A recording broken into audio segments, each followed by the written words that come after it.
I am here at the World Economic Forum in Davos with Don Tapscott, technology theorist and author of Blockchain Revolution. Blockchain is a word that is echoing around the Alpine Hills here. Don, what is going on in blockchain? Why is there so much excitement right now? Well, blockchain or blockchain technologies are the underlying technologies of Bitcoin. And Bitcoin can be considered an asset, kind of like gold, it goes up or down. It's more interesting to think about the digital currency of having a currency that's not fiat-based, that's a cryptocurrency. But the real interesting thing is much bigger. It's this underlying technology, which is, I call it the worldwide ledger. It's a massive global distributed spreadsheet, kind of like a distributed database.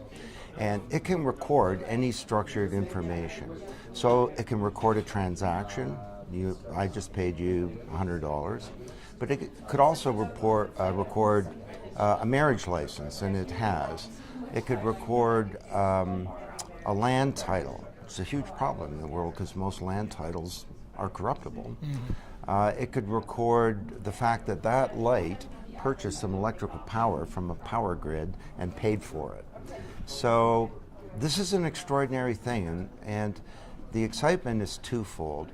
One is that in many ways this could be the next generation of the internet, because the first generation was an internet of information. Now we have an internet of money and of value.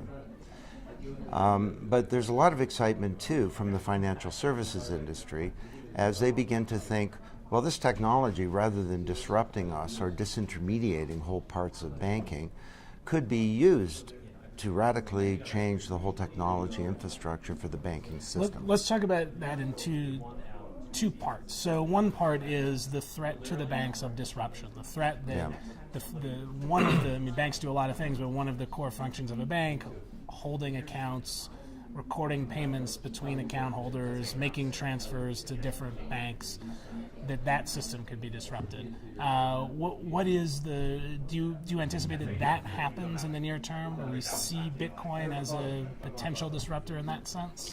Bitcoin and other digital currencies are a potential disruptor. And whether or not this will occur remains to be seen. There are a lot of forces in motion, one of them being how do the banks respond. But let me just give you an example from the book.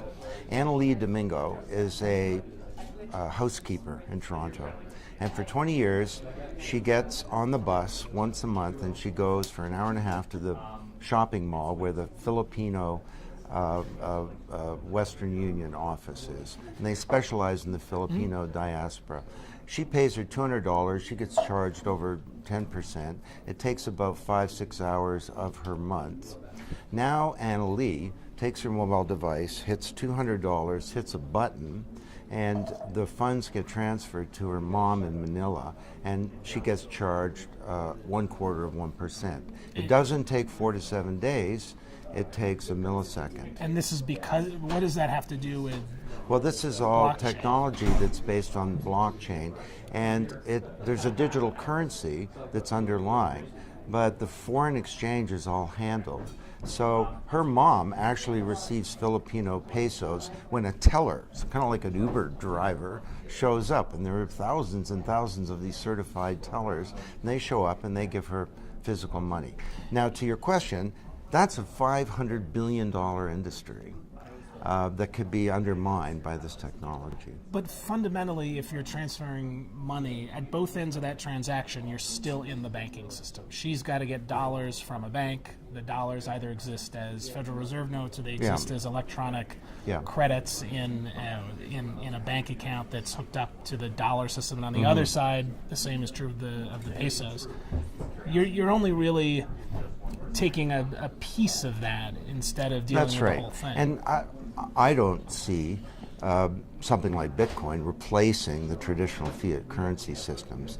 They'll work hand in hand with these systems. But nation states will be around for the foreseeable future, and they will have a currency.